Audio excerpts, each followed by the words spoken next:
देखिए भाई बच्चों, तो देखिए कल हम लोगों ने जो है बैंकिंग को पढ़ा था हमने, ठीक है ना। और बैंकिंग में हमने हमारा जो रिलेशन निकल के आया था बेटे, वेलोसिटी का हमारा क्या क्या रिलेशन निकल के आया था, जरा मुझे बताएंगे। बैंक रोड कल आज उस पर एक दो प्रॉब्लम बनाएंगे, ठीक है। और हम कुछ आगे की बात अब वहां से अपनी शुरू करने वाले हैं, ठीक है। तो देखिए कंप्लीट हो गया ये। अब हमारा इसमें जो वर्टिकल सर्कुलर मोशन वाला जो टॉपिक होता है वो हम वर्क पावर एनर्जी में जब हम एनर्जीज को पढ़ेंगे, ठीक है ना, काइनेटिक पढ़ेंगे, पोटेंशियल पढ़ेंगे, तब वहां जाकर के उसको हम कंप्लीट करेंगे, ठीक है ना। तो ये बैंक्ड रोड और ये सर्कुलर मोशन जो हमें एनएलएम से रिलेटेड पढ़ना था वो हमने अपना पढ़ लिया है। हम अपना कल नया चैप्टर आज कुछ इस पर प्रॉब्लम करके कल हम अपना नया चैप्टर शुरू करेंगे, वर्क पावर एंड एनर्जी, ठीक है ना। तो देखिए जरा यहां पर, तो बैंक्ड रोड पे मैंने आपको क्या बताया था बेटे, कुछ चीजें यहां से देखते हैं, कुछ प्रॉब्लम्स बनाते हैं, कुछ थोड़ा बहुत काम करते हैं यहां। मैंने आपको बताया था कि अगर अगर हमको फ्रिक्शन के बिना अगर हमको अपनी स्पीड चाहिए होती है कि किसी स्मूथ रोड पर अगर कोई बाइक चल रही है या कार चल रही है और कार स्किड ना करे, टायर्स हमारे स्किड ना करें, ठीक है, तो हमारी जो स्पीड है कितनी होनी चाहिए। तो हमने निकाला था कि वो स्पीड हमारी कितनी थी बेटा, सही कितनी थी बेटे, v equals to under root are g tan theta, r g tan theta, है ना। तब स्किड ना करे, यही हमने निकाली थी ना, है ना। इसको हम ऑप्टिमम स्पीड भी कहते हैं, क्या कहते हैं, कई बार इसको हम ऑप्टिमम स्पीड भी कहते हैं इसको हम, है ना। अब देखो कोई भी इक्वेलिटी का मतलब इन इक्वेलिटी नहीं है इसमें, ये एकदम करेक्ट रिजल्ट है कि इतनी ही स्पीड होनी चाहिए, इससे थोड़ी भी कम या ज्यादा होगी तो स्किड कर जाएंगे टायर, तो टायर्स हमारे स्किड कर जाएंगे, है ना, फिसल जाएंगे हमारे टायर्स हमारे, ठीक है। तो हमने देखा क्या था कि अगर स्पीड को इससे बढ़ाना है तो अब रोड पर फ्रिक्शन होना चाहिए, तो अब रोड पर फ्रिक्शन होना चाहिए अगर मुझे स्पीड को बढ़ाना है। तो जब फ्रिक्शन होना चाहिए तो मैंने उसके लिए भी कैलकुलेट किया था। फिर मैंने कहा मुझे इससे ज्यादा बढ़ाना है, तो हमने कहा था कि अब बैंक कर दो रोड को, तो अब रोड को बैंक कर दो, है ना। तो ऐसे हमने 2 से 3 रिलेशन निकाले हैं स्पीड के। तो कल हमने जो रिलेशन निकाला था जिसमें हमने रोड को बैंक किया था, तो वह हमारा कुछ इस तरीके से था। मैंने कहा था कि ये मान लीजिए कोई बैंक्ड रोड है, ये पूरा ऐसा रोड है, ये ऐसा, है ना, ये पूरा ऐसा सर्कुलर रोड है पूरा, ये जिसका तुम फ्रंट व्यू देख रहे हो। कौन सा व्यू देख रहे हो तुम बेटे, इसका फ्रंट व्यू देख रहे हो तुम इसका, ठीक है। और इस ठीक है, और यहां से मैंने माना कि कल हमने आपको बताया था कि ये एंगल आपका थीटा है और ये थीटा तुम्हारा एंगल ऑफ बैंकिंग है। कौन सा है बेटे तुम्हारा, ये एंगल ऑफ बैंकिंग, कल हमने यही बात करी है ना, इसमें एंगल ऑफ बैंकिंग है। और मैंने ये कहा था कि यहां पर अगर मैं देखूंगा कि यहां पर एक कार है मेरी, ये मेरी एक कार है ना, तो ये कार ऊपर नहीं जा रही है और ना नीचे आ रही है ये कार, है ना। तो ये कार कैसा मोशन कर रही है, तो देखो इसको रोड को विजुअलाइज नहीं करोगे तो बात समझ में नहीं आएगी। ये ऐसा सर्कुलर मोशन है, डेथ वेल टाइप जो होता है, मौत के कुएं टाइप। तो ये मौत के कुएं पे ना तो ऊपर जा रही है ना नीचे आ रही है, ये उसी एक ही रेडियस पे घूम रही है ऐसे करके। तो ऐसे सर्कुलर मोशन कर रही है ये कार मेरी, है ना। तो ये कार मेरी सर्कुलर मोशन कर रही है, तो इसका सर्कुलर मोशन कुछ इस तरीके से हो रहा है। यही था ना बेटा कल हमारा, है ना, ये मेरा सर्कुलर मोशन हो रहा है, सही है क्या नहीं। अब देखिए जरा यहां पर, अगर मैं यहां पर फ्रिक्शन के बिना अगर मैं बात करूंगा, ठीक है, और फिर अगर मैं कार की स्पीड इस ऑप्टिमम स्पीड से बढ़ाता हूं, तो क्या शुरू हो जाएगा बेटे, अगर मैं कार की स्पीड बढ़ाऊंगा तो तुमको दिख रहा है एंगल ऑफ बैंकिंग तो सेम है, जी का वैल्यू भी सेम रहेगा, तो बढ़ेगा आर, रेडियस बढ़ेगा। अभी अभी ऑप्टिमम स्पीड पर, वालेकुम अस्सलाम बेटा, अभी ऑप्टिमम स्पीड पर रेडियस ये था, ऑप्टिमम स्पीड पर रेडियस ये था। तुम अगर स्पीड को बढ़ा दोगे तो जाहिर सी बात है रेडियस बढ़ जाएगा। तो रेडियस बढ़ने का मतलब क्या है, स्लिपिंग, मतलब कार कहां जाएगी, ऊपर जाएगी कार। तो ऊपर जाने का मतलब क्या है, फिसलेंगे टायर्स, टायर्स फिसल जाएंगे, है ना। तो जब टायर फिसल जाएंगे तो मतलब इसका रेडियस बड़ा हो जाएगा। तो जैसे ही टायर फिसलेंगे तो फ्रिक्शन, अब देखो अब तुम्हें फ्रिक्शन रिक्वायर्ड है, अगर तुमको स्किडिंग को बचाना है, टायर्स को फिसलने से बचाना है, तो रोड पर फ्रिक्शन होना चाहिए। तो अब अगर रोड पर फ्रिक्शन होगा तो वो फ्रिक्शन किधर होगा बेटे, फ्रिक्शन किस तरफ आएगा, रोड के इंक्लाइंड सरफेस के कैसा आएगा फ्रिक्शन बेटे, पैरेलल। कैसा आएगा?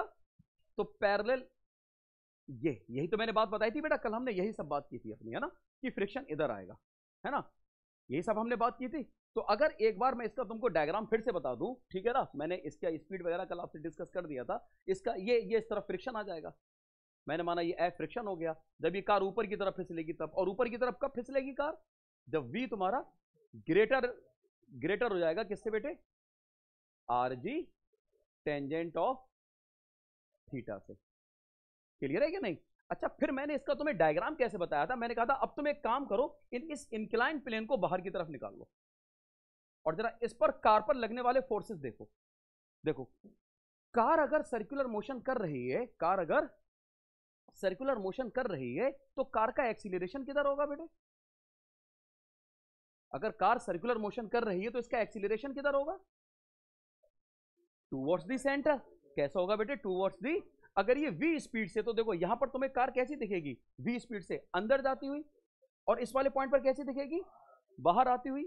तो यहां पे तुम्हें अंदर जाती हुई दिख रही है v स्पीड से, और यहां पर तुम्हें कार कैसी दिख रही है ना, तो यहां ऐसे जा रही है, ऐसे करके, है ना, ये तुम्हारा सर्कुलर पाथ हो गया, ऐसे करके जा रही है। तो मैंने तुम्हें क्या बताया था? मैंने कहा था कि यहां पर अगर तुम देखोगे, टायर्स हो गए इसके, ठीक है ना, ठीक है ना, तो अगर तुम यहां पर इस पर लगने वाले फोर्सेस देखो सारे, तो समीम कौन कौन से फोर्सेस होंगे इस पर लगने वाले? एक तो इसका mg, अगर इसका कार का मास m है तो एक तो इस पर mg नीचे की तरफ, शाबाश, और एक बेटे फोर्स नॉर्मल ऊपर की तरफ, है ना। और बेटा अगर रोड में फ्रिक्शन है तो फ्रिक्शन, अगर कार ऊपर जा रही थी तो फ्रिक्शन सरफेस के पैरेलल, इधर सरफेस के इंक्लाइन सरफेस के पैरेलल आ जाएगा, अगर ये एंगल तुम्हारा थीटा है ना। अब देखो, ये तो तुमने कार पर लगने वाले फोर्सेस का डायग्राम बना दिया, कार पर लगने वाले फोर्सेस का। अब जरा इसका एक्सीलरेशन देखो, तो एक्सीलरेशन का डायग्राम मैं अलग बना रहा हूं। तो देखो एक्सीलरेशन किधर है इसका बेटा? Towards the centre, v square upon r, है ना। अब देखो ये सरफेस के पैरेलल लाइन है एक, है क्या नहीं? तो देखो ये एंगल अगर थीटा था, ये एंगल अगर, तो हमने देखा था ये एंगल भी हमारा थीटा था, ये एंगल भी हमारा, तो देखो यहां पर कितना हो जाएगा? ये v square upon r cos theta, एक एक्सीलरेशन, और एक एक्सीलरेशन बेटे इसके परपेंडिकुलर, कितना हो जाएगा? v square upon r sign theta. तो देखो दो एक्सीलरेशन हो गए, फोर्सेस सारे ये हैं लगने वाले, फोर्सेस सारे लगने वाले। तो मैंने कहा था कि हम यहां पर जो काम करने वाले हैं, हमने कंपोनेंट्स किसके किए थे? जरा यहां पर बता दो, मैंने किसके कंपोनेंट्स किए थे बेटे? एक्सीलरेशन के कंपोनेंट्स करे मैंने यहां पर। किसके कंपोनेंट्स करे मैंने? तो यहां पर लगने वाले नेट फोर्सेस को देख लो जरा तुम। तो देखो ये वाला एंगल तुम्हारा कितना होगा बेटा? ये भी सर थीटा हो जाएगा। तो ये क्या हो जाएगा तुम्हारे पास? mg cos थीटा, और इधर क्या हो जाएगा तुम्हारे पास बेटे? mg। तो मैंने तुम्हें देखो ये सारा काम, मैंने ये डेरिवेशन, सॉरी, मैंने ये डेरिवेशन कल आपको करके दिखाया था पूरा, है ना। तो मैंने आज तुम्हें डायग्राम फिर से बना करके मैंने कहा कि एक्सीलरेशन को मैंने अलग ट्रीट किया है और इसको मैंने अलग ट्रीट किया है। तो अब क्या मुझे तुम बता सकते हो मैंने इसमें इक्वेशन कैसे बनाई थी? जरा जरा तुम अगर मुझे वर्टिकल डायरेक्शन के फोर्सेस को बैलेंस करके दिखाओगे, जरा बताओ। N minus M G cos theta, N minus M G cos theta equals to बराबर, अब देखो फोर्स में से फोर्स जाएगा तो फोर्स ही बचेगा ना, तो फोर्स बराबर क्या होता है? Mass into acceleration. तो जरा वर्टिकल डायरेक्शन में देखो एक्सीलरेशन कौन सा है? Square upon R sine theta. तो N minus M G cos theta बराबर M we square upon R. Sir ये एक इक्वेशन थी हमारी, यहां से एक इक्वेशन, मैंने यहां से एन का वैल्यू निकाला था, मैंने यहां से, और दूसरी इक्वेशन मैं कैसे बनाऊंगा? जरा हॉरिजॉन्टल डायरेक्शन के फोर्सेस को बैलेंस करो, तो कौन है? F s plus m g sine theta. अब जरा बताओ हॉरिजॉन्टल डायरेक्शन में एक्सीलरेशन कितना है? वी स्क्वायर अपॉन आर, तो m we square upon r cos theta. यही सारी बात थी ना मेरी, है ना। फिर मैंने यहां से सॉल्व किया था, वो सब तुम्हारे कॉपी में है ही, है ना, कल की वीडियो में भी वो सब है ना। बहरहाल अगर कोई तुम्हारा कंफ्यूजन रहा हो तो अब तुम्हारा दूर हो गया होगा, आई होप, है ना। मैंने एक्सीलरेशन का डायग्राम अलग बनाया और फोर्स का डायग्राम अलग बनाया, ठीक है क्या नहीं भाई? बात समझ में आती है क्या नहीं? तो कल मैंने जब यहां से कैलकुलेट किया था बच्चों, तो जरा मुझे बताएंगे मेरे फोर्स की वैल्यू, सॉरी वेलोसिटी की वैल्यू, जब कार ऊपर जा रही थी तो वेलोसिटी की वैल्यू क्या आई थी मेरी? कैसी आई थी बेटे? लेस और इक्वल्स, यही आई थी ना बेटा, लेस और equals, under root are g bracket sine theta, पक्का ना, plus mu s cos theta upon, अच्छा वो तो रूट के अंदर ही होगा अपॉन, है ना, upon cos theta minus mu S sine theta, है ना, cos theta minus mu S. तो देखो ये मेरा रिजल्ट आया था इसके लिए निकल के। इस रिजल्ट को एक तरीके से और देखते हैं, इधर देखो, इधर साहिल कहाँ देख रहे हो बेटा, देखो इस तरीके से देखो जरा इसको, है ना, तो ये वी ये मेरे पास रिजल्ट आया था निकल के, है ना। और ग्रेटर देन के लिए अगर वो कार नीचे की तरफ आएगी, कार नीचे की तरफ कब आएगी साहिल, कार नीचे कब आएगी बेटा, हमारी ऑप्टिमम स्पीड कितनी थी बगैर फ्रिक्शन के, हाँ r g under root are g tan theta थी ना, है ना। अगर वेलोसिटी कम हो जाएगी इससे ऑप्टिमम स्पीड से तो रेडियस छोटा हो जाएगा, तो फिर मतलब वो नीचे की तरफ फिसलेगी, अब फ्रिक्शन ऊपर की तरफ जाएगा, है ना। तो ये मेरा कब था, ये मेरा तब था जब v तुम्हारा ग्रेटर था under root are g tan theta से, ऑप्टिमम स्पीड से ज्यादा थी वेलोसिटी। और जब वेलोसिटी तुम्हारी ऑप्टिमम स्पीड से कम हो जाएगी, जब तुम्हारी वेलोसिटी ऑप्टिमम स्पीड से कम हो जाएगी, तब तुम्हारे पास रिलेशन क्या रहेगा बेटा वेलोसिटी का, बताया जरा, मैंने क्या कहा था, मैंने कहा था जस्ट उसको पलट देना, इक्वलिटी का साइन चेंज हो जाएगा, तो वो ग्रेटर और इक्वल्स हो जाएगा, क्या हो जाएगा, ग्रेटर और इक्वल्स, और अंडर रूट आर जी, है ना। अब देखिए यहां पर क्या बनेगा, sine theta minus mu s cos theta. मैंने कहा था भैया देखो फ्रिक्शन का डायरेक्शन पलट गया, पहले नीचे था फ्रिक्शन ऊपर हो जाएगा, तो जब पलट गया तो उसका साइन भी पलट दो, जब डायरेक्शन पलट गया तो उसका साइन भी पलट दो, तो क्या बन जाएगा ये sine theta minus mu s cos theta upon cos theta plus mu S. अब सुनो बच्चों एक बात सुनो जरा यहां पर, सर ठीक है ये वाली बात तो हमारे समझ में आ गई, अब जरा एक बात सुनो, अगर कोई ब्लॉक है और किसी सरफेस पे रखा हुआ है, किसी सरफेस पे रखा हुआ है, ठीक है ना, तो जमीन उसके, तो जमीन उस पर दो कांटेक्ट फोर्स लगाती है, कितने लगाती है, कौन कौन से, एक तो नॉर्मल और एक पैरेलल जिसको फ्रिक्शन कहते हैं। अरे मैंने बताया था भाई दोनों ही कांटेक्ट फोर्स हैं, तो जमीन इस पर दो कांटेक्ट फोर्स लगा रही है बेटा, एक तो ये नॉर्मल लगा रही है जिसको मैंने एन कह दिया, है ना, और एक इसके पैरेलल लगा रही है बेटे जिसको मैंने फ्रिक्शन कह दिया। तो फ्रिक्शन एफ एस बराबर इस केस में क्या हो जाएगा, म्यू एस एन, क्या हो जाएगा बेटे। तो मैं ये पूछूं कि जमीन ने दो फोर्स लगाए, रिजल्टेंट फोर्स किधर होगा जमीन का, तो तुम कहोगे सर रिजल्टेंट फोर्स तो जो है दोनों के बीच में रिजल्टेंट आएगा, इसका कहां आएगा दोनों के, तो ये जमीन का कुछ रिजल्टेंट फोर्स हो गया, ये जमीन का कुछ रिजल्टेंट फोर्स हो गया। तो मैंने माना कि यहां से इसने एंगल बनाया अल्फा, कितना एंगल बनाया अल्फा। जरा एक बात सुनो बेटे, अगर मैं यहां से इसको मिला दूं तो अगर ये म्यू एस एन है तो ऊपर वाला भी तो म्यू एस एन ही बनेगा ना, बनेगा क्या नहीं बनेगा, हाँ बेटे म्यू एस एन बनेगा।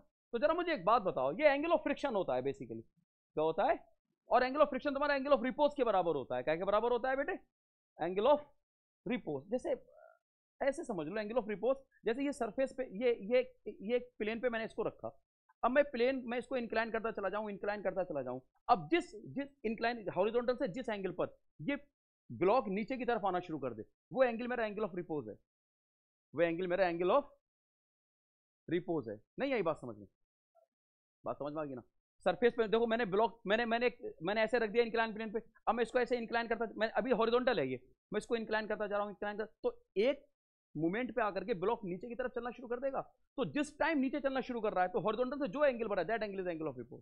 क्लियर है क्या नहीं। तो बहरहाल दोनों ही एंगल्स ये आपके सेम होते हैं, दोनों बराबर। अब देखो जरा यहां पर मुझे बताओ, टेन अल्फा बराबर क्या हो जाएगा यहां पर, टेन अल्फा बराबर परपेंडिकुलर अपॉन बेस, तो परपेंडिकुलर कौन है, म्यू एस एन, और बेस कौन है, एन, तो मतलब म्यू एस के बराबर हो जाएगा कि नहीं, टेन अल्फा काय के बराबर हो जाएगा बेटे, म्यू एस के बराबर, यही तुम्हारा एंगल ऑफ रिपोज के बराबर होता है। तो सुनो जरा यहां पर म्यू एस को मैं टेन अल्फा रख दूंगा, मैं एक काम करता हूं यहां पर बेटे, मैं यहां पर एक काम करता हूं, मुझे लग रहा है कुछ तुमने इसमें, हाँ ठीक है, मैं एक काम करता हूं जरा यहां पर, मैं यहां पर एक काम करता हूं जरा बेटा, जरा सुनो जरा यहां पर, जरा ऊपर वाला रिलेशन देखो, ऊपर वाले रिलेशन में ये लिखा हुआ है, मैं ऊपर वाले रिलेशन को cos थीटा से डिवाइड कर देता हूं, ऊपर वाले रिलेशन को मैं cos थीटा से डिवाइड करता हूं, ठीक है ना। ऊपर वाला रिलेशन देखो, ये इक्वेशन ए कह देता हूं इसको, जरा सुनो, अंडर रूट आर जी, अगर मैं cos थीटा से डिवाइड करूंगा, मैं इसको पहले लिख रहा हूं, ठीक है ना, तो ये तुम्हारा क्या बन जाएगा बेटा, सिर्फ म्यू एस बचेगा यहां पर। मैं ऊपर नीचे दोनों जगह डिवाइड कर सकता हूं ना, ऊपर नीचे दोनों जगह डिवाइड करूंगा, किसी एक जगह नहीं करूँ, दोनों जगह तो मैं कर सकता हूं ना भाई। तो अगर मैं यहां पर cos थीटा से डिवाइड करूंगा तो क्या बचेगा, म्यू एस और प्लस क्या बचेगा बेटे, sine theta upon cos theta, tan theta. भाई देखो बच्चों, टेन थीटा बराबर sine theta upon cos theta होता है। क्या होता है, sine theta upon cos theta. तो यहां पर जब मैं कॉस से डिवाइड करूंगा तो साइन अपॉन कॉस आ जाएगा, तो वो क्या बन जाएगा, टेन थीटा बन जाएगा। तो प्लस टेन थीटा अपॉन, यहां पर कितना बचेगा बेटा तुम्हारे पास, यहां पर कितना बचेगा, वन माइनस म्यू एस। क्या बात समझ में आ रही है कि नहीं बच्चों तुम्हारी? ठीक है। अब म्यू एस तुमने काय के बराबर निकाला है, टेन अल्फा के बराबर। काय के बराबर है तुम्हारा बेटे, टेन अल्फा के बराबर। तो मैं यहां पर म्यू एस की जगह पर टेन अल्फा रख सकता हूं। म्यू एस की जगह पर मैं क्या रख रहा हूं बेटे, एंगल ऑफ रिपोज। क्या रख रहा हूं बेटे, ठीक है ना। तो देखिए जरा यहां पर है, अच्छा टेन थीटा नीचे भी तो आएगा, हाँ। तो mu S tan theta, mu S tan theta, sorry, ठीक है ना भाई। अब देखो जरा यहां पर, जरा यहां पर रखो इसकी वैल्यू। तो देखो v is less than and equals under root. जरा एक बात बताओ, आर जी और tan alpha plus tan theta upon one minus tan alpha tan theta, क्या ये रिलेशन ऐसे लिखा हुआ है? और ये फॉर्मूला होता है टेन ए प्लस बी का। क्या का फॉर्मूला होता है ये? तो टेन ए प्लस बी बराबर होता है tan A plus tan B upon one minus tan A into tan B. Vikram, tan A plus B का फॉर्मूला क्या होता है बेटा? बच्चों यही होता है ना formula, tan A plus tan B upon one minus tan A tan B. तो क्या मैं इसको टेन ए प्लस बी लिख सकता हूं? सही भाई, बिल्कुल लिख सकता हूं मैं इसको टेन ए प्लस बी। मतलब ये मेरे पास हो जाएगा v is less than and equals under root R G और tan alpha plus theta, alpha plus theta, alpha plus theta. ठीक है ना? क्या बात समझ में आ रही है कि नहीं आ रही आपकी बेटे? बात समझ में आ रही है बच्चों आपकी कि नहीं? तो देखो, तो मतलब कभी कभी तो फॉर्मूला ये देखो दोनों सेम ही फॉर्मूलाज हैं ये, और तो तुमको कभी इस फॉर्म में, तो देखो क्या था बेटा, ये cos theta plus mu S sine theta, यही था ना, मैंने इसी से तो निकाला है इसको, upon cos theta minus mu S sign theta. तो दोनों ही सेम फॉर्मूलाज हैं ये, दोनों ही तुम्हारे सेम फॉर्मूलाज हैं ये, है ना। तो इस फॉर्म में भी कभी किसी किसी बुक में लिखते हैं, इस फॉर्म में किसी किसी बुक में लिखते हैं। तो देखो ऑप्टिमम स्पीड कितनी होती थी मेरी, under root are g tan theta. लेकिन जब मैंने रोड को बैंक कर दिया और फ्रिक्शन ला दिया, तो देखो जब मैंने रोड को बैंक कर दिया, ठीक है ना, तो मेरी कुछ वो ऑप्टिमम स्पीड बढ़ जाएगी ना। कितनी बढ़ जाएगी? हाँ बोलो बोलो बोलो। ऑप्टिमम स्पीड यही होती है ना, under root are g tan theta, है ना। अरे बगैर फ्रिक्शन के जो स्पीड मेरी यही होती है ना। तो जब मैंने रोड को बैंक कर दिया तो ये ऑप्टिमम स्पीड बढ़ जाएगी ना, तो देखो टेन अल्फा प्लस थीटा हो गई, है कि नहीं? तो देखो ऐसे करके इसको आसान है थोड़ा सा याद करना, है ना, थोड़ा सा याद रखना इसको आसान है। तो आई होप यार ये बात तुम्हारे समझ में आई होगी। क्या ये बात तुम्हारी समझ में आई है बच्चों? पक्की बात है ना एकदम? हाँ बोलो बोलो, सही बोलो, कुछ पूछो। अच्छा म्यूएस कॉस थीटा साथ में था क्या पीछे? नहीं तो तुमने अभी तो उसको वन कराया है, one plus mu s tan theta, देख लीजिए जरा। म्यूएस कॉस थीटा के साथ है ना, और यहाँ मैंने किसके साथ लिख दिया? अच्छा यहाँ मैंने साइन थीटा के साथ लिख दिया, सॉरी सॉरी। अब सही है, ठीक है, नाउ इट इज क्लियर। अब सही है ना बच्चों, बाकी तो सही है ना? अरे बाकी तो सब सही लिखा है, ठीक है। अब देखते हैं जरा इसको, अब आगे बढ़ते हैं, अब एक प्रॉब्लम करते हैं इस पे। अब क्या करते हैं इस पे, एक इस पे प्रॉब्लम करते हैं, ठीक है ना। तो देखिए ये तुम अपने दोनों फॉर्मुलाज याद रखोगे, ये अपने दोनों फॉर्मुला देखो, v is less than equals under root are g tan alpha plus theta, ये फॉर्मुला भी ध्यान रखोगे और ये फॉर्मुला भी ध्यान रखोगे, दोनों फॉर्मुलाज अपने ध्यान रखोगे। क्लियर है क्या नहीं? क्लियर बच्चों, कोई दिक्कत वाली बात यहां तक? ठीक है। अब देखिए जरा यहाँ पर एक एक जो है प्रॉब्लम करते हैं, क्वेश्चन करते हैं यहाँ पर। अब कुछ चीजें मैं आपको और बताऊंगा आज, एक प्रॉब्लम करते हैं, देखिए यहाँ पर सुनिए जरा यहाँ पर। A car is moving with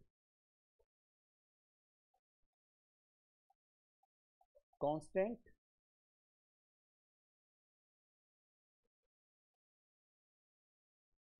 acceleration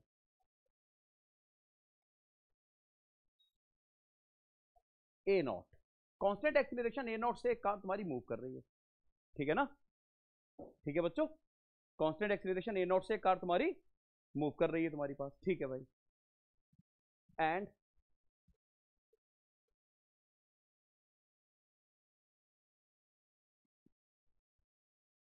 coefficient of frictions, coefficient of frictions are mu s and mu k, ये तुम्हारे coefficient of frictions हैं, mu s and mu k, ठीक है। when car is taking the turn, अब car एक turn ले रही है ना, when car is taking the turn, then calculate the time, calculate the time after which car tires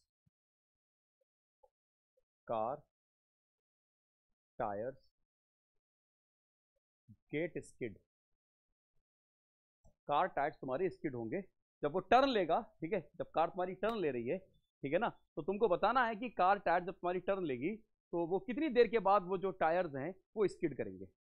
तो मैं ठीक है, अगर वो टर्न ले रही है तो मैं उसका एक सर्कुलर मोशन एज्यूम कर लेता हूँ, क्या एज्यूम कर लेता हूँ बेटे, मैं एक सर्कुलर मोशन, ठीक है, मैं मान लेता हूँ कि थोड़ा सा मैं तुम्हें इसका फॉर्मेट बना रहा हूँ, मुझे खुद करके दिखाओगे, ये कुछ सर्कुलर मोशन है, इस वाले पाथ पर कुछ कार जो है क्या नाम है चल रही है, ये मैं टॉप व्यू देख रहा हूँ, उसका कौन सा व्यू देख रहा हूँ, रोड का बेटे, टॉप व्यू, और मेरी कार यहां से टर्न ले रही है,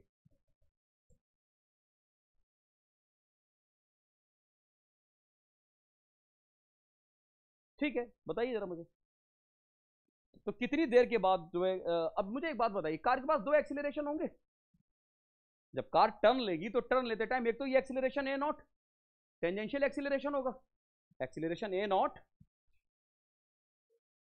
और एक ऐसी होगा भैया इसके पास, है ना, जब वो टर्न लेगी तो सेंटीमीटर एक्सीलरेशन होगा, तो फ्रिक्शन को इन दोनों को संभालना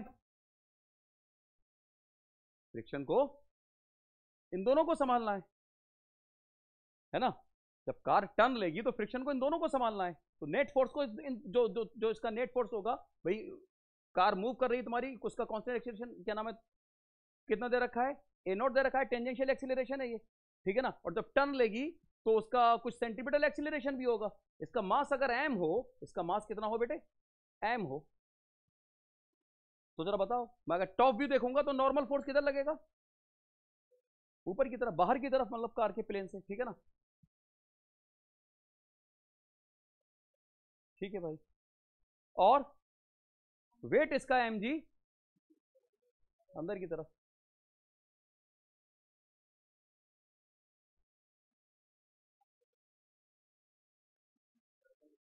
अच्छा सर्कल्स पे बनाना था, ठीक है ना, तो देखिए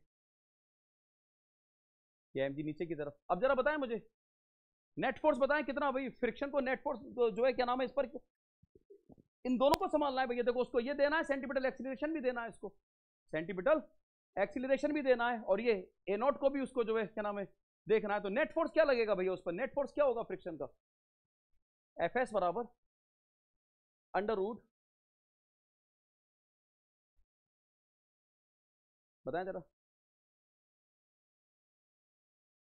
अगर ये वी वेलोसिटी से जा रही है कार, में मान लेता हूं वी वेलोसिटी से, तो बताएं जरा, एम ए सी का square plus M A T का स्क्वायर, यही बात होगी ना, एम ए सी का square plus M A T का स्क्वायर, क्या बात समझ में आती है क्या नहीं, और ए सी का वैल्यू कितना हो जाएगा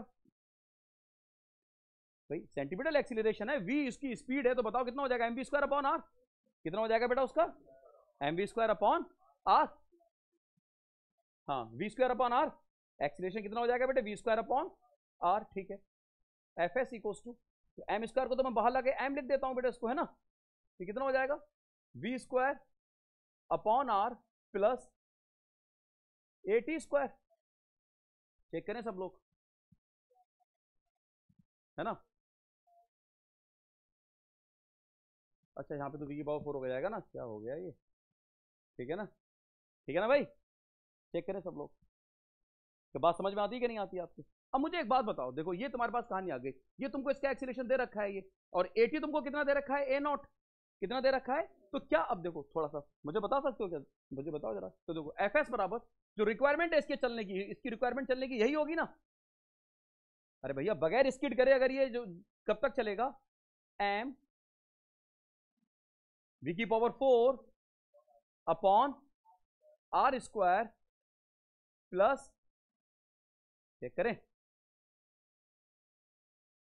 चेक करें, तो बात समझ में आ रही है, क्या बात समझ में आ रही है कि नहीं आ रही है बच्चों आपकी, पक्का ना, ठीक है, ठीक है। तो मुझे एक बात बताओ जरा, ये जो v लिखा हुआ है at बराबर क्या होगा, v अपॉन टी होगा कि नहीं होगा भाई, at बराबर dv अपॉन dt हो जाएगा कि नहीं हो जाएगा बेटा। तो dv बराबर, अरे भैया लीनियर वेलोसिटी का टाइम के रिस्पेक्ट में तो तुम चेंज देखोगे तो टेंजेंशियल एक्सीलरेशन ही तो बनेगा, और ये at बराबर dv अपॉन dt हो जाएगा कि नहीं हो जाएगा। तो अगर मैं यहां से dv बराबर देखूं तो a not into D T हो जाएगा, अगर मैं इसको इंटीग्रेट करूं इधर, है ना, वेलोसिटी तुम्हारी 0 से v है, टाइम तुम्हारा 0 से t ले लूं, तो v बराबर a नॉट इंटू टी हो जाएगा, क्योंकि एक्सीलरेशन कांस्टेंट है, एक्सीलरेशन बाहर निकल आएगा इससे। तो क्या मैं v की जगह पर a नॉट इंटू टी लिख दूं, v की जगह पर मैं a नॉट इंटू टी लिख दूं। तो देखो अगर मैं v की जगह पर a नॉट इंटू टी लिखूंगा तो एफ एस बराबर m under root a naught की पावर 4 इंटू टी की पावर 4, चेक करें, upon are square plus A not square. ये रिक्वायरमेंट है घूमने की इसके। अरे भाई ये जब यहां पर सर्कुलर मोशन कर रहा है तो इतना फ्रिक्शन अगर यहां पर होगा तो ये स्किड नहीं करेगी बॉडी, ये कार स्किड नहीं करेगी। और फ्रिक्शन की मैक्सिमम वैल्यू कितनी है यहां पर, ये तो तुम्हारी रिक्वायरमेंट हो गई, इतना फ्रिक्शन तुम्हें चाहिए कार को सर्कुलर मोशन कराने के लिए, है ना, है ना। तो वो सर्कुलर मोशन आराम से करता रहेगा, टायर्स तुम्हारे स्किड नहीं करेंगे इतने पे। स्किड करेंगे कब, रिक्वायरमेंट ज्यादा हो जाएगी उससे, है ना, तभी तो स्किड करेंगे जब उससे रिक्वायरमेंट तुम्हारी ज्यादा हो जाएगी। तो देखो अब एफ एस मैक्स कितना है, एफ एस मैक्स कितना है यहां पर, म्यू एस एम जी कितना है बेटे, म्यू एस एम जी, है ना, है ना। क्या बात समझ में आ रही है कि नहीं आ रही बेटे तुम्हारे, है ना। तो कार के सेफली टर्न करने के लिए, सेफली टर्न करने के लिए क्या होना चाहिए, एफ एस लेस देन और इक्वल्स होना चाहिए एफ एस मैक्स के। अरे सेफली टर्न करने के लिए यही होना चाहिए ना। नहीं आ रही बात समझ में तमीम, नहीं आ रही बात समझ में। देखो सुनो मेरी बात, मैंने क्या निकाला, देखो समझो बात को थोड़ा सा। मुझसे कहा गया कि ये कार है मेरी, है ना, जिस कार का टेंजेंशियल एक्सीलरेशन दे रखा था, और कहा कि वो एक टर्न लेती है। अगर वो टर्न लेगी तो कितनी देर, अगर वो एक टर्न ले रही है, जैसे लगातार टर्न ले रही है, तो कितनी देर के बाद उसके टायर स्किड करेंगे, मुझसे ये पूछा गया।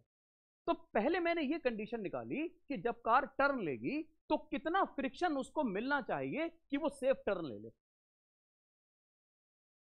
तो फ्रिक्शन को यहां पर दो चीजों को लुक आफ्टर करना है, एक तो टेंजेंशियल एक्सीलरेशन को करना है और एक सेंट्रीपिटल एक्सीलरेशन को करना है। दो चीजों को देखना है यहां पर फ्रिक्शन को, यहां पर फ्रिक्शन को दो चीजों को देखना है भैया। यूनिफॉर्म सर्कुलर मोशन तो है नहीं, ये यूनिफॉर्म सर्कुलर मोशन तो ये है नहीं, यहां पे तो टेंजेंशियल एक्सीलरेशन दे रखा है तुम्हारा कुछ।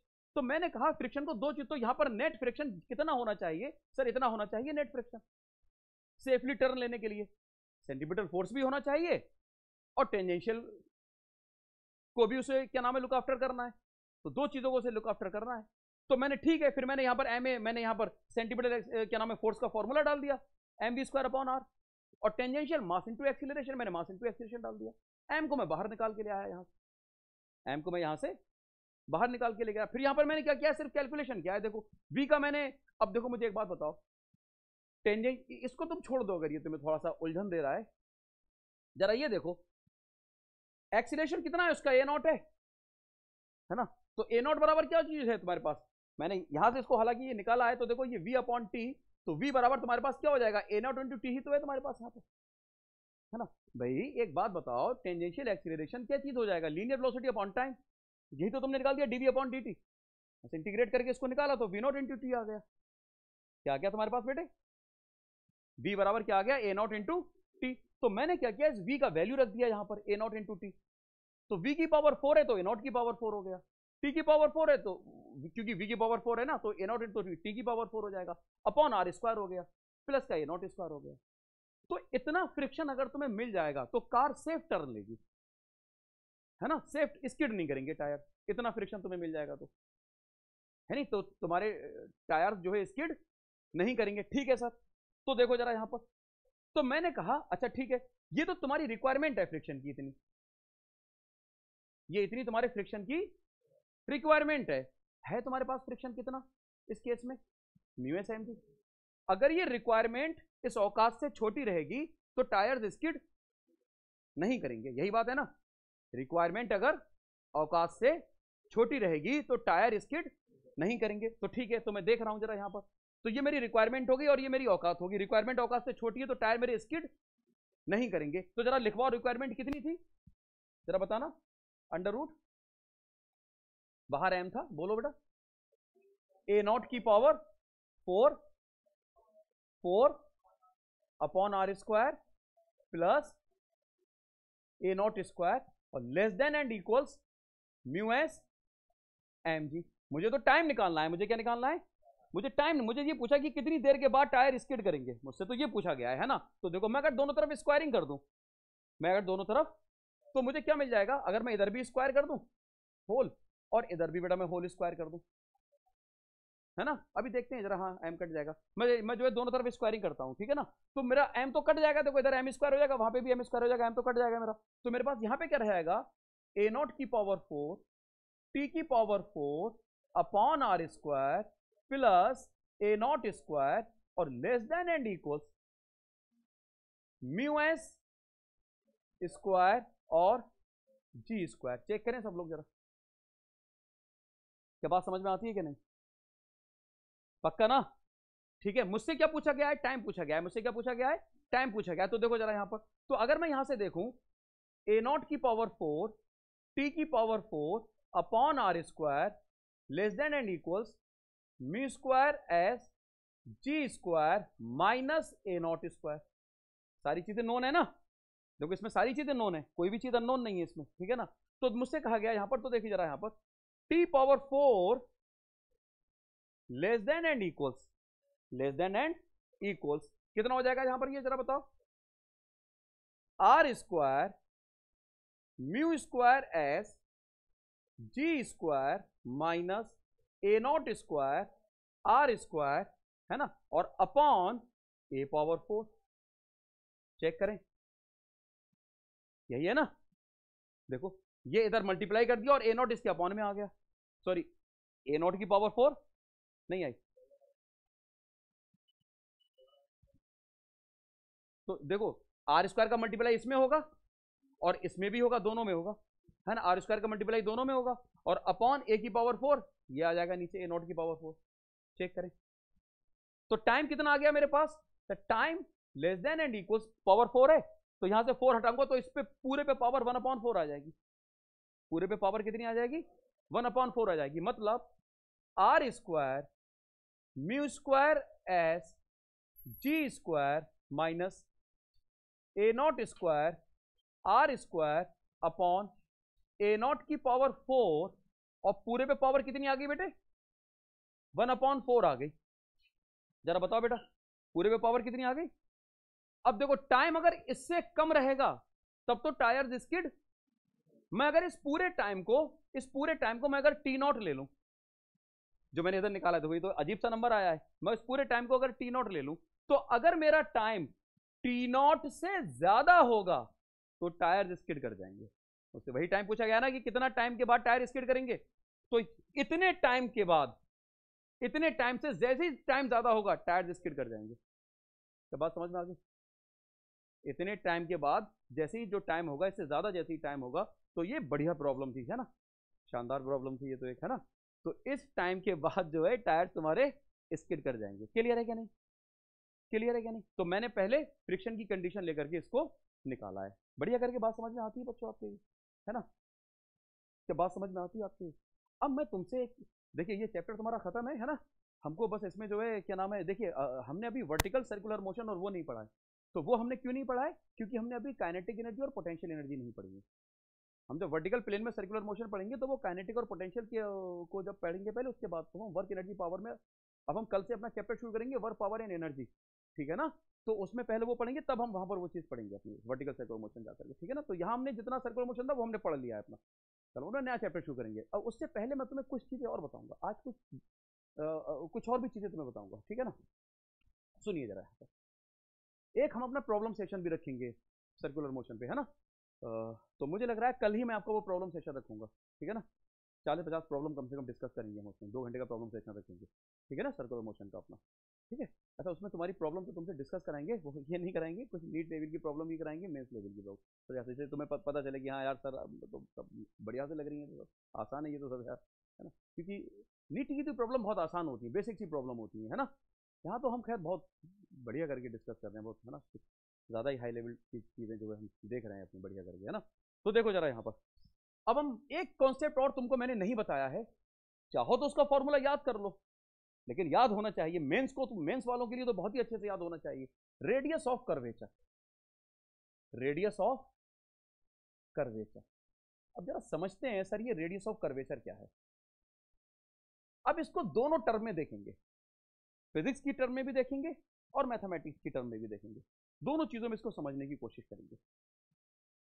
तो देखिए अगर किसी भी तरीके का कोई भी कर्विलिनियर मोशन है, किसी भी तरीके का कोई भी, तो एक छोटे से इंस्टेंट ऑफ टाइम पर हम एक सर्कल को डिफाइन कर सकते हैं, है ना, छोटे से इंस्टेंट ऑफ टाइम पर, है ना। मैं देखो इसको लिख रहा हूं पहले इसके बारे में, फिर हम समझते हैं इसको, मैं कहना क्या चाह रहा हूं, बहुत अच्छे से समझेंगे। If a particle is performing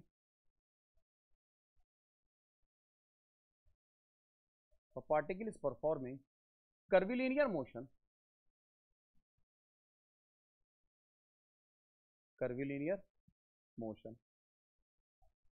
then किसकी क्लास है तुम्हारी इसके बाद, then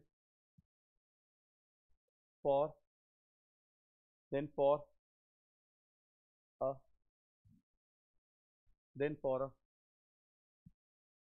a small instant of time, a small instant of time, थोड़ा सा यार, then for a small instant of time we can define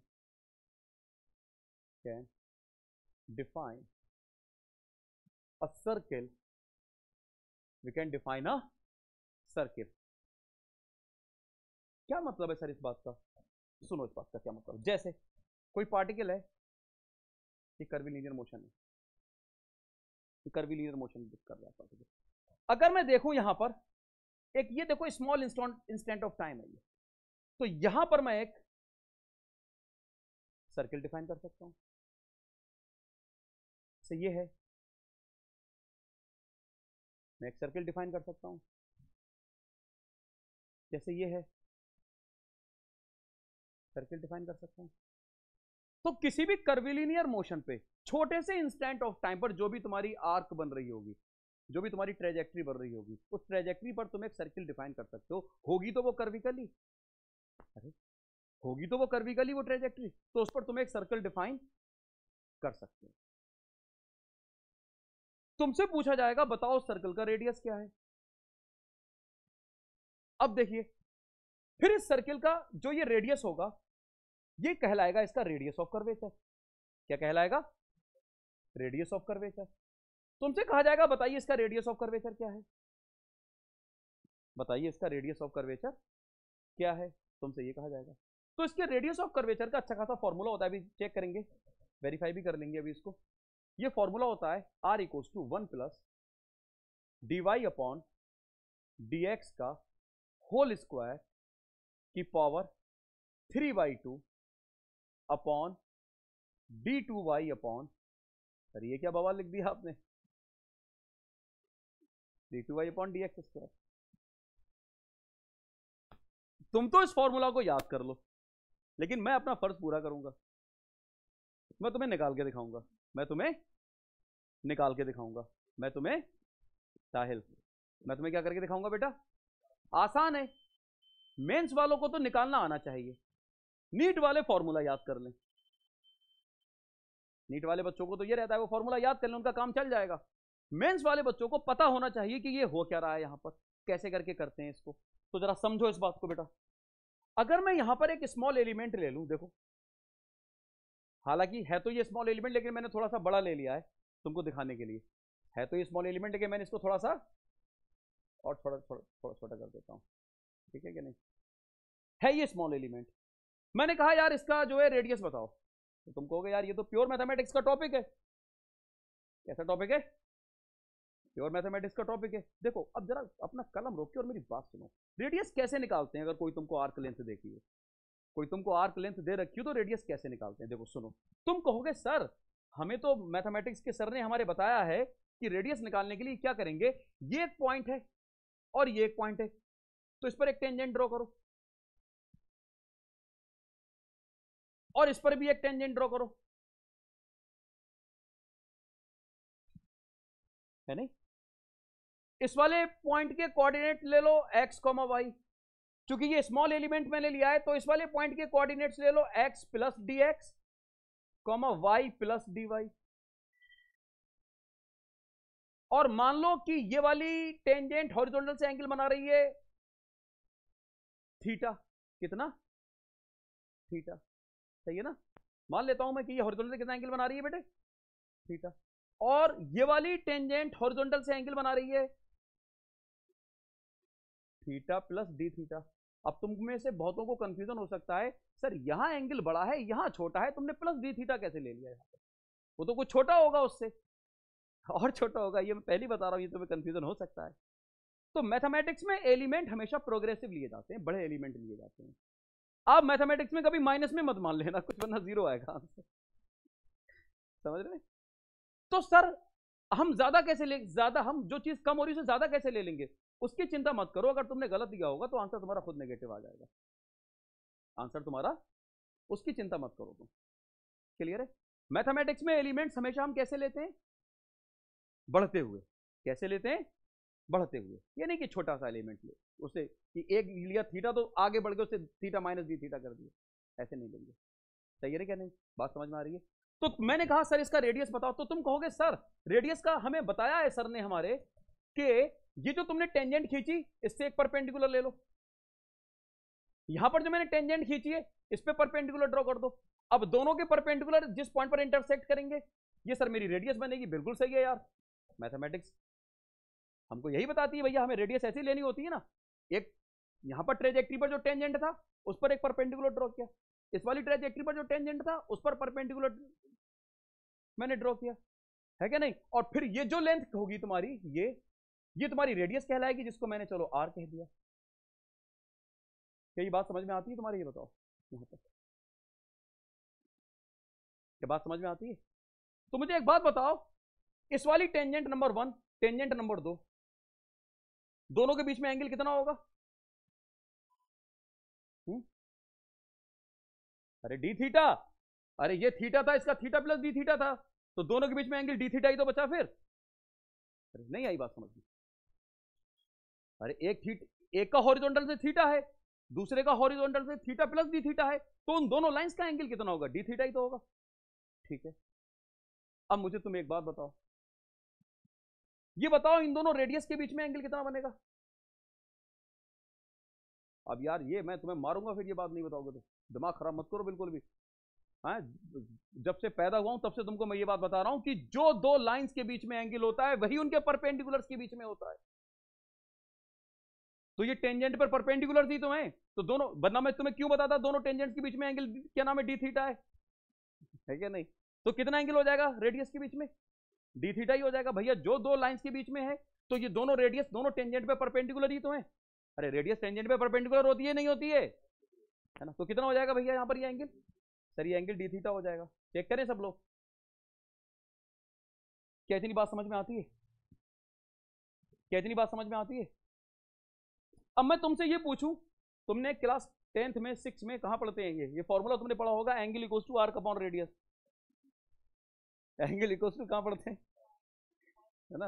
हाँ वही 9 6 एंगल इक्वल्स टू 6 में नहीं, आर्क अपॉन रेडियस। तो आर्क क्या चीज है बेटा, ये ए और बी। तो arc upon radius angle equals to arc कितना है बेटा, ए बी, अपॉन रेडियस कितनी है बेटे, आर। कोई डाउट वाली बात नहीं है ना? अब मुझे एक बात बताओ, ये है तो स्मॉल एलिमेंट। अब मुझे अगर ए बी निकालना है तो मैं कैसे निकालूंगा ए बी? अब मैं यहां पर इस स्मॉल एलिमेंट को स्ट्रेट लाइन कंसीडर करूंगा, है ना भाई। ए बी बराबर क्या हो जाएगा, इसका कोऑर्डिनेट एक्स कॉमा वाई, इसका coordinate x plus D x और कॉमा वाई प्लस, तो इनके बीच के इसके कोऑर्डिनेट कितने हो जाएंगे, इनके बीच के D X comma D Y. तो डिस्टेंस कैसे निकलेगी, under root A square plus under root D x का square plus under root D Y का स्क्वायर। 2 पॉइंट के बीच में ऐसे निकालेंगे ना भाई, X plus D X minus X का whole square plus Y plus D Y minus Y का होल स्क्वायर। तो एक्स से एक्स कट जाएगा तो डी एक्स का whole square plus D Y का होल स्क्वायर। अरे 2 पॉइंट के बीच की दूरी निकालनी आती है ना, x2 माइनस x1 का whole square under root x2 minus x1 का whole square plus y2 minus y1 का होल स्क्वायर। अरे 2 पॉइंट के बीच की दूरी ऐसे ही निकालते हैं ना। लेकिन सर ये लेंथ तो कर्विकल है, तो तुम इसमें स्ट्रेट लाइन वाला फॉर्मूला कैसे घुसा दिए सर, ये क्या मास्टर जी बेवकूफ बना रहे हो यार, है ना? सर सोच सकते हो यार मास्टर जी, ये क्या तुम मतलब घुट्टी पिला रहे हो हमें, हैं? ये लेंथ तो जो है क्या नाम है, ये तुम स्ट्रेट लाइन का दूरी का फॉर्मूला लगा दियो, ये तो कर्विकल लेंथ है। हाँ यार कर्विकल लेंथ है, मैं बिल्कुल कह रहा हूं, लेकिन स्मॉल एलिमेंट पे मैं इसे स्ट्रेट लाइन कंसीडर कर सकता हूं। तो सर वो कर्विकल, अरे यार वो उसका कर्वेचर जो है, तो सर इसका रेडियस ऑफ सर यार वो सेकंड ऑर्डर ऑफ डिफरेंशिएशन की कहानी है भाई। कर्वेचर, किसी लाइन का कर्वेचर क्या होता है, how fast first derivative is changing. थोड़ा सा मैथमेटिकल हो रहा हूं मैं, है ना, लेकिन फिर भी कर्वेचर होता क्या चीज है किसी लाइन का, how fast first derivative is changing. तो वो तो सेकंड डेरिवेटिव की कहानी है ना।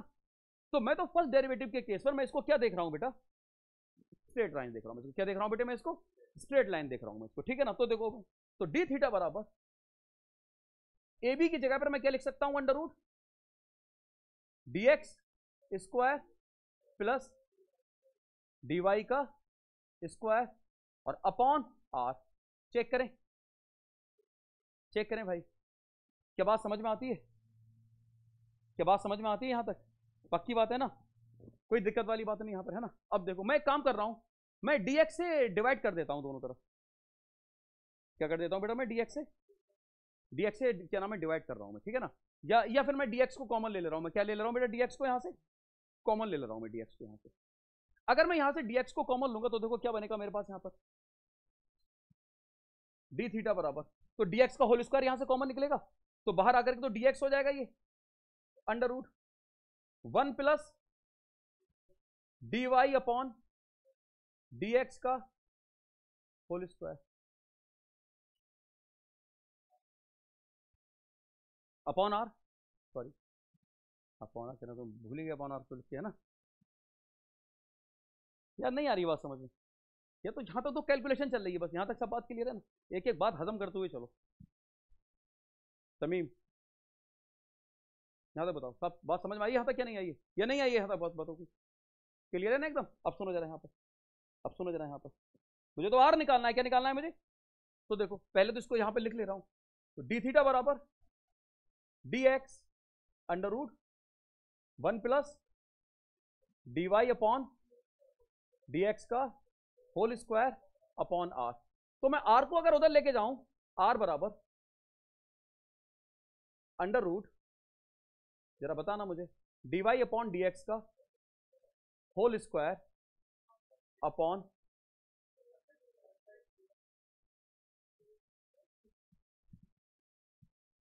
dx ऊपर ही तो जाएगा ना,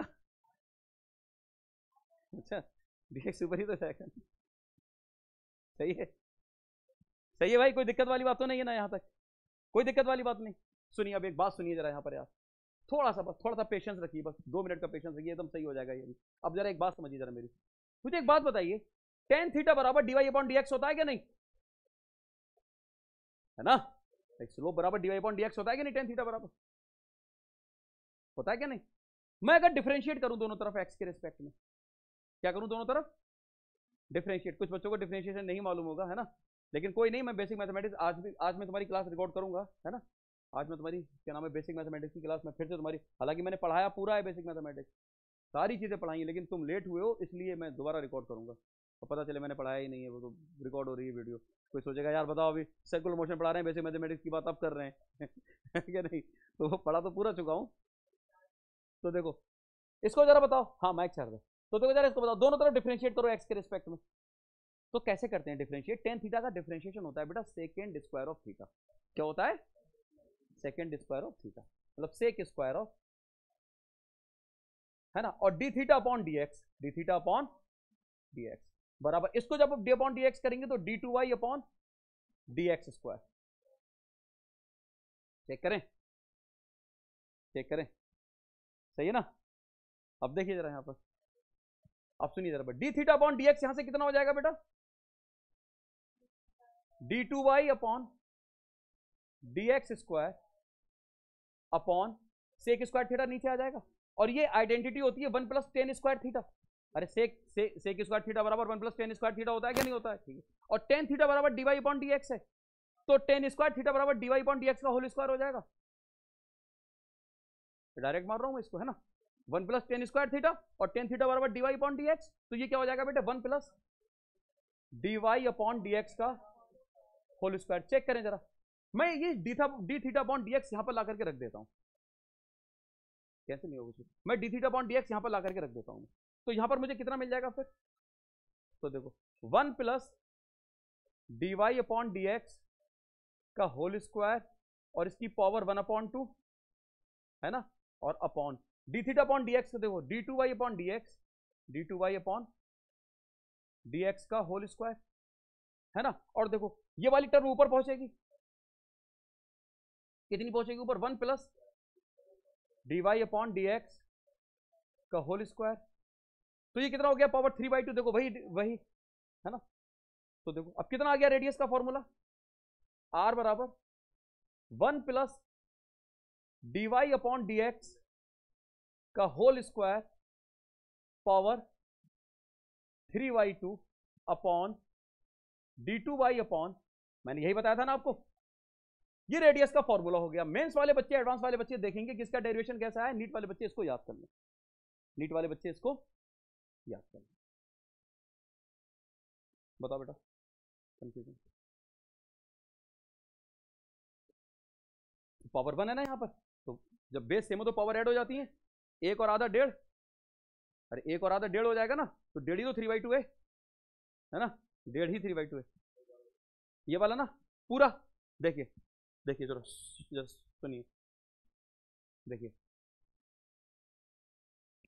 देखिए जरा यहाँ पर, ये मैंने यहां तक लिखा है, यहां तक क्लियर है। देखो मैंने यहां पर लिखा डी थीटा बराबर d x square d y square upon r, ये यहां तक सही है ना।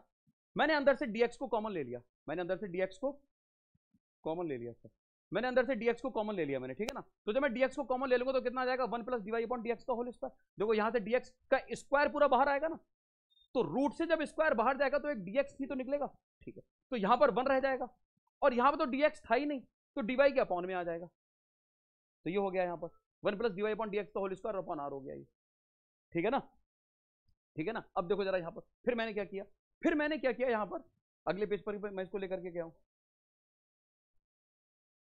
मैंने डी थीटा ये लिखा, फिर मैंने आर को इधर लिया और डी थीटा को इसके अपॉन में लेकर के आया मैं।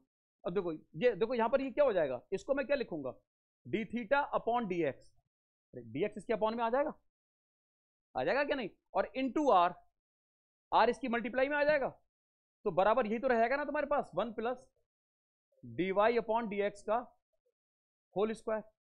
तो आर बराबर अगर मैं लिखूंगा तो डी थीटा यहां से उठ के नीचे इसके अपॉन में तो आ जाएगा, तो ये डी थीटा अपॉन इसके अपॉन में आ गया, है क्या नहीं। अब देखो सुनो जरा यहां पर, फिर मैंने क्या किया, यहां पर टेन थीटा बराबर d Y upon D x होता है, टेन थीटा को मैंने लिख लिया, मैंने इसका डिफरेंशिएशन किया एक्स के रिस्पेक्ट में, किसके, तो सेक स्क्वायर थीटा हो गया, फिर थीटा का दोबारा करना पड़ेगा, d theta upon D x हो गया, फिर d Y upon D x, तो मैंने जब इसका किया एक्स के रिस्पेक्ट में डी अपॉन डी एक्स, तो क्या जाएगा d two Y upon D x square, कितना हो गया, ठीक है कि नहीं। अब देखो d theta upon D x को मैंने क्या लिख दिया, d two Y upon D x square, और देखो सेक स्क्वायर थीटा को मैंने लिखा 1 प्लस टेन स्क्वायर थीटा, है ना। और टेन थीटा बराबर क्या चीज है, D Y upon D x, तो 1 plus D Y upon D x का whole square, 1 plus D Y upon D x का होल स्क्वायर, सही है क्या नहीं। तो मैंने इसको ये लिख दिया, कहां गया, सेक स्क्वायर थीटा के नीचे आ गया, 1 plus D Y upon D x का होल स्क्वायर लिख दिया। अब मैंने क्या किया, d theta upon D x का वैल्यू मैंने ले जाकर के पुट किया, कहां पर, यहां पर। तो d theta upon D x का वैल्यू कितना है बेटे, d two Y upon D x का होल स्क्वायर, और अपॉन में ये आएगा ना 1 प्लस, तो जो सबसे नीचे टर्म होती है वो सबसे ऊपर पहुंचेगी। नहीं है इकराम बात समझ में, देख जैसे यही तो है ना, 1 plus D Y upon D x का होल स्क्वायर, यही है ना। देखिए सबसे नीचे टर्म है ना, वो सबसे ऊपर मल्टीप्लाई होता है उसका जाके, तो इसका जब सबसे ऊपर मल्टीप्लाई हो जाएगा तो ये यहां से टर्म उठ के कहां पहुंचेगी, यहां पहुंचेगी, 1 plus D Y upon D x का होल स्क्वायर पावर 1, तो कितना हो जाएगा, ये 3/2 हो जाएगा पावर। कहां लिखा है फिर मैंने वो 3/2, अच्छा आगे लिखा है, तो देखो कितना हो गया ये पावर 3/2 अपन डी टू। क्या बात समझ में आती है आपकी, क्या नहीं, क्या बात समझ में आती है। अब एक प्रॉब्लम करते हैं इस पर, तुम्हारे मैथमेटिक्स के सर ने इसको बताया कि सर बेटा हम तो इसको मैथमेटिक्स में ऐसे निकालते हैं। अब फिजिक्स के आदमी को इस पर एक एज होता है, अगर कोई फिजिकल सिचुएशन हो तो, वैसे तो मैथमेटिक्स वालों के इस पर एज है, लेकिन अगर कोई फिजिकल सिचुएशन हो तो फिजिक्स के आदमी को इस पर एज होता है। देखो क्या एज होता है, एक सवाल से समझते हैं, टाइम क्या हो गया है? अच्छा चलिए सही है, चलो भाई स्टॉप करते हैं रिकॉर्डिंग, कल देखेंगे इसको, तो ठीक है, या रिकॉर्डेड क्लास करेंगे फिर इसमें देख लेंगे थोड़ा सा इस तरह से, ठीक है ना। एक प्रॉब्लम और डिस्कस करनी थी हमको यार बढ़िया सी, चलिए ठीक है भाई।